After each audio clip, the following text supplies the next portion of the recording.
and you're listening to Radio DMG.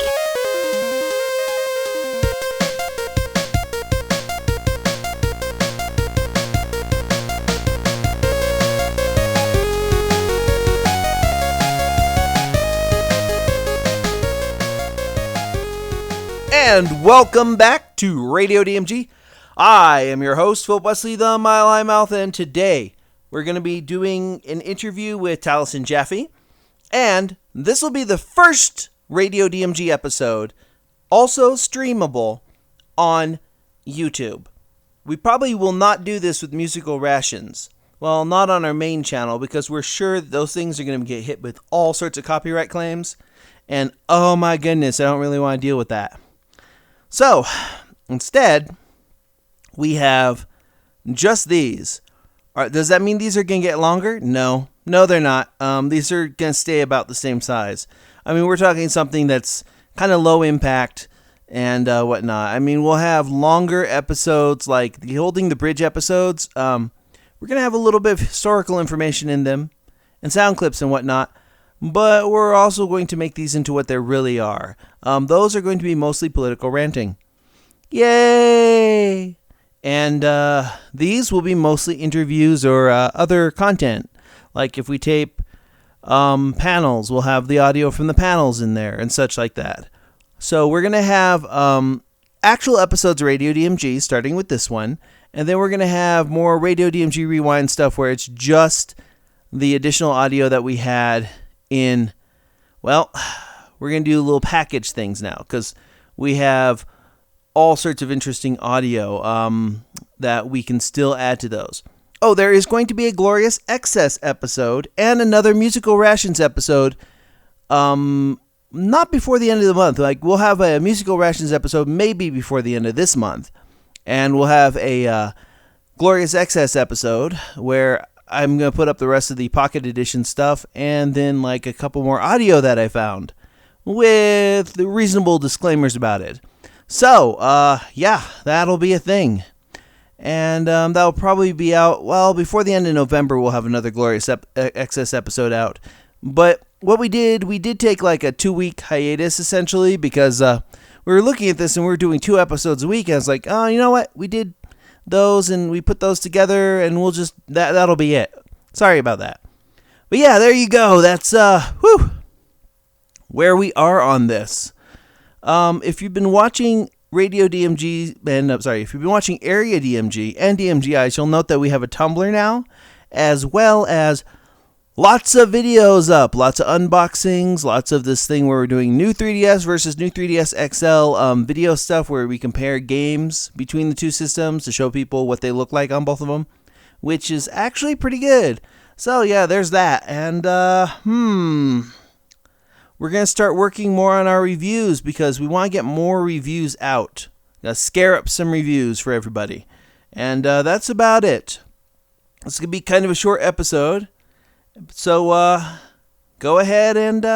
we're going to do an interview with Taliesin Jaffe from Non-DESCON 2015. So look forward to more content, ladies and gentlemen. So cue the music.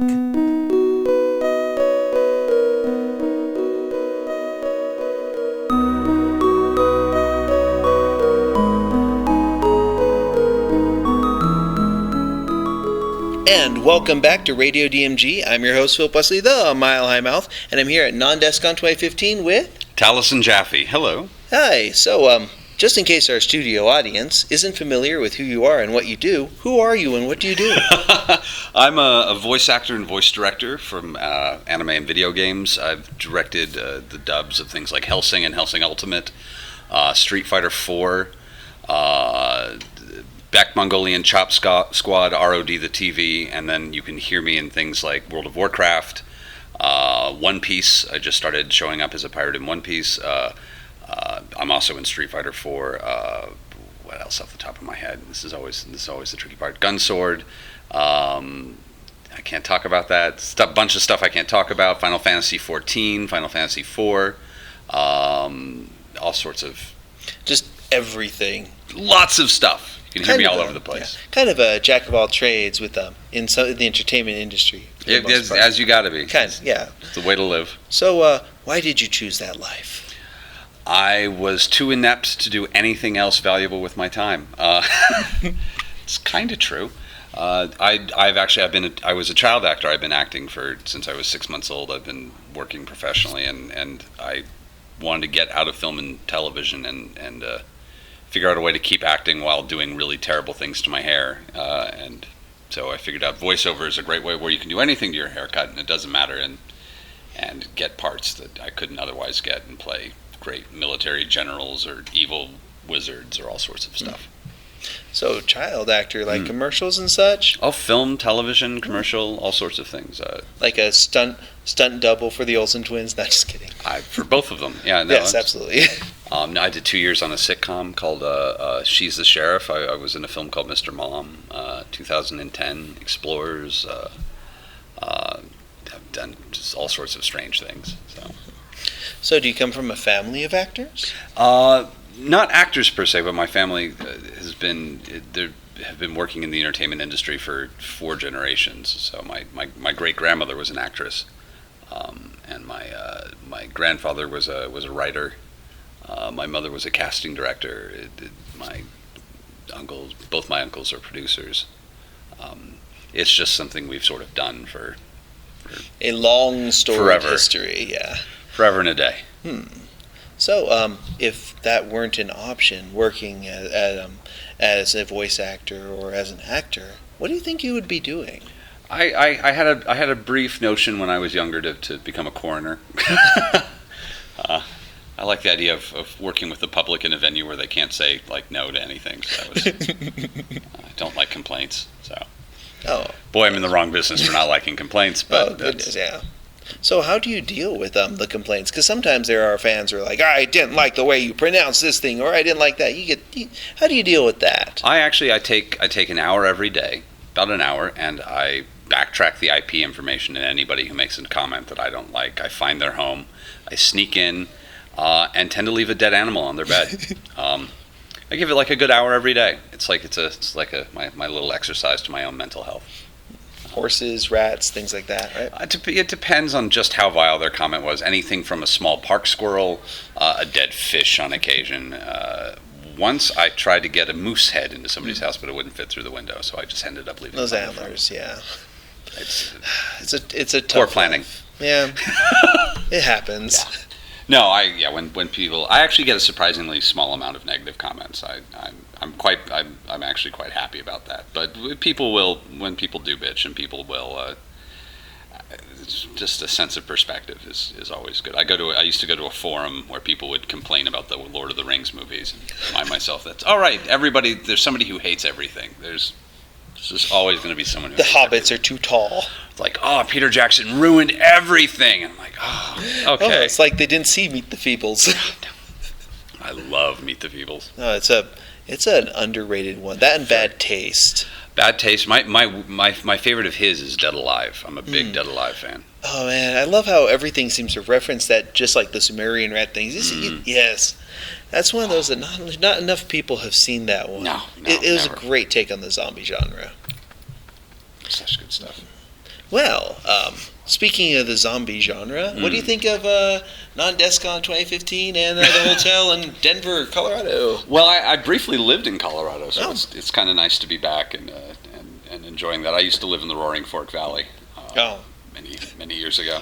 I love Denver. I've got friends in Denver, and it's always a good time. This is a very, very nice hotel.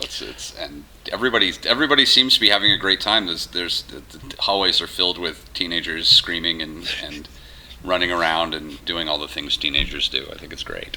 It's been pretty fantastic in terms of just the space, especially in comparison to where it was before. Oh yeah, and low drama. I haven't really seen too much go horribly wrong. I'm sure I've missed a few things, other than some brief elevator madness. Everything has been very, very chill. I think we did an interview earlier with Scott, and we figured it was the spiders that were doing that. Yeah, well, they gum up everything. Yep, absolutely. So, have you gotten to check out Taste of Colorado yet? No, I have not. I've meant to go over there to spend some ridiculous money, and I have not managed to to leave the hotel anytime the sun is up. I've only get out of here at like 8 o'clock at night. I think I may indulge in Casa Bonita tonight, which is the opposite of the taste of Colorado, but I get to ride a boat around a little pirate cove. So. And then you get to say you did it. Yes. It's kind of similar to like Voodoo Donuts and all that. Oh yeah, no, I did Voodoo Donuts too, yeah. so that was exciting. I feel like I'm going home with an extra 10 pounds at this point. I feel just gross. It's great. So what was your particular Voodoo Donut? I don't know. It was kind of pink, and I don't actually know what the flavor was supposed to be, but it was pink and very heavy and hit like a ton of bricks and tasted really good. It was like a pink powdery frosting. It was very it wasn't one of like the Fruit Loop ones or anything like that, but it was pretty spectacular. Not one of the ones with like breakfast food, like just integrated into it, just mashed into it. Stuck on it at odd angles, like some sort of fungal growth. No.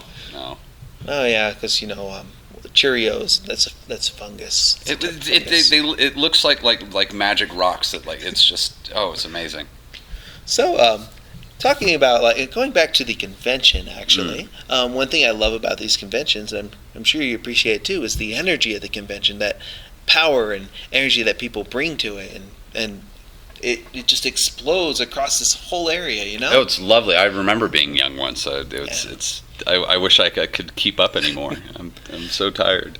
It's like, and the thing though is, I've noticed something with a few con goers and such is they're on point. They're live wires. They're so energetic and happy and just everywhere during the convention, and then when Monday or Tuesday rolls around and you hit Con school, crash. You hit the school or work or just general life and home life, they just tend to kind of lose that spark. Oh, you burn hot. Yeah. You burn hot, you burn quick. Do you have any suggestions to help them keep that spark or to keep that going between the conventions, to take that energy, that positivity, and just keep it to deal with whatever they have to deal with, like be it family or work or bullies or whatnot? No one likes my I have terrible advice for this, which is I'm a big believer in moderation, and you can't burn at 110% of the time. But you can find a very, very good baseline happiness and try and maintain that as best you can. Have little spikes of it, but just it's easier to just maintain a certain amount of contentment, especially the older you get, where it's just, oh God, I'm so excited about a nap later. I'm gonna write fan fiction about my nap at this point. But that's your OTP. Oh yeah, no, I ship naps. I ship naps. But there's a crash is inevitable for something like this. There's just no getting around it. But just a firm understanding that A, this too will pass, and B, there's always an opportunity in real life to interject some insane happiness or strange adventure. You're really only happy here because there's strange adventure happening, and the trick is to try and take some of that strange adventure home with you, and not just make this a thing that happens once a year. Just kind of live a bit of it, but kind of you don't have to be 110% of the time, but 60% of the time it works 100% of the time. Or even 40. You can get 110 40 to 20% of the time, and then it's these nice little peaks of fun, and there's always an experience to be had. You can just go out and have experiences anytime you like. Mm-hmm. It's always worthwhile. It's good to be young and free. It's good to be young and free. I'm settling for middle-aged and relatively unavailable, but young and free is good too. So, have you seen any cosplay or anything this weekend that's been just wow? Yeah, well, there was a really good female Nova that kind of or Quasar. It was a female Quasar that was really, really great running around. Well, what else have I seen? That's really some great wings that I've seen a few people build. I saw a great card captor Sakura running around with a homemade wand that was really impressive. Couple Alucards. It's always nice to see an Alucard, and I've a couple like a Ceres Victoria running around. That always makes me feel good. Oh yeah, I heard voice actors from around Denver. Oh, sorry, around Colorado. Katie Gray, yeah. Katie Gray, Zara Little, Trisha Dixon, Josh Phillips, Ananda Bonk. A whole ton of them. Whole ton of them. From around here. Yeah, Roaring Fork Valley to Denver. A lot of the first generation, new generation picture voice actors. A lot of them came from Colorado. It's good stuff. It's kind of like it's a conspiracy. It's like it was entirely intentional. Oh yeah, entirely. It was all part of my plan. And speaking of plans, is there anything that's currently coming out or that you can talk about that you'd like to go ahead and pimp or promote? A couple things. Well, I just started showing up in One Piece. I'm one of the oh god, I can't remember what they're called. The big scary Cosmo pirates. I should really learn what they're called, but I've only been able to talk about it for like a day now. So, named Hawkins. So I'm this wonderful pirate named Hawkins with a tarot deck and creepy voodoo dolls, and he's really cool. I really like his character design. I like doing his voice. Everything's so heavy. It's nice. And then, so that's my One Piece episodes are just coming out, and not anime or video game related, or sort of anime and video game related. Every Thursday on Geek and Sundry's Twitch channel, myself and a bunch of voice actors play Dungeons and Dragons on a show called Critical Role, and I'm definitely plugging that. It's a lot of fun. You can find it on YouTube if you look up Critical Role, ROLE, and just see a bunch of really talented people being wonderfully goofy and adventurous. And talking about about rolling, they're rolling their charisma. It's a high charisma show. It's definitely high charisma. Even the awkward players are pretty high charisma. So, but it's a lot of fun, and I really recommend checking it out and seeing if it's also a great introduction to D&D for somebody who's not really clear on how it works. A lot of people have commented that it's a really good gateway drug. Mm-hmm. So. Yeah, I've done a little bit of D&D myself. I actually have 2 pairs of 20-sided dice because one is a plastic one that it's if I like the Dungeon Master, and the other one's metal and heavy if I don't. Oh yeah. Just because, BAM! It's like the cannon drop. Well, thank you so much for doing this interview with us. I'm your host, Hope Wesley, the Mile High Mouth. I'm here at Non-Descon 2015 with... Taliesin Jaffe. And to our audience, good night, and you are now caught up.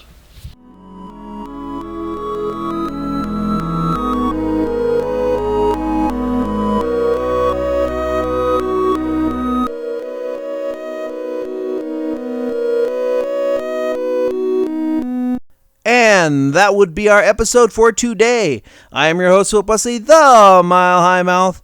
And guess what? Until the next episode of Radio DMG, well, if you love this stuff, follow us on Facebook, Twitter, Tumblr, etc. Until the next episode, though, you are now caught up.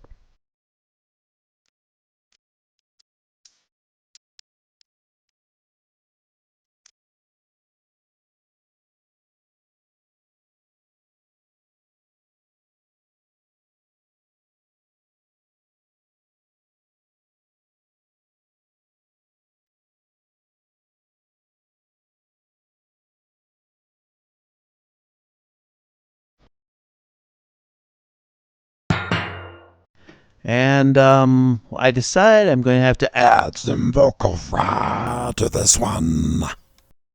Morning, Maya.